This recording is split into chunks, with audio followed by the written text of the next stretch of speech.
Sabahınız xeyirli olsun. Artıq 2 ay yaxındır ki, Bakı Apellyasiya Məhkəməsində təqsirləndirilən 15 nəfər Ermənistan vətəndaşın məhkəmə prosesi davam edir. Məhkəmə prosesində bu 2 ay yaxın müddət ərzində müdafiə tərəfi apellyasiya şikayətinin əsaslandırılması üzrə çıxışlarının icrasını yerinə yetirirlər. Təqsirləndirilən 15 nəfərdən 14-ü, həmçinin onların müdafiəçiləri, hansı ki, hər bir təqsirləndirilən şəxsə dövlət hesabına 2 müdafiəçi ayrılıb, onlar çıxışlarının icrasını yekunlaşdırıblar.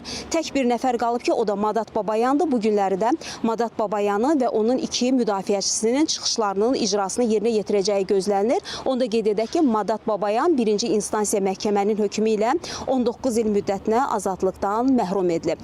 Təqsirləndirilən şəxslər və onların müdafiəçiləri bu 2 ay müddətində çıxışlarında əsasən səsləndirdikləri fikirlər, onlar Bakı Hərbi Məhkəməsinin 5 fevral 2026-cı il hökmünün ləğv olunmasını, əvəzində isə onların barəsində bəraət hökmünün çıxarılmasını məhkəmədən xahiş edirlər. Məhkəmə prosesi bir qədər sonra başlayacaq və biz xəbərlərin növbəti buraxılışında daha geniş məlumatları tamaşaçıların diqqətinə çatdırmağa çalışacağıq deyərək sözü yenidən mərkəzə, studiya ötürürük.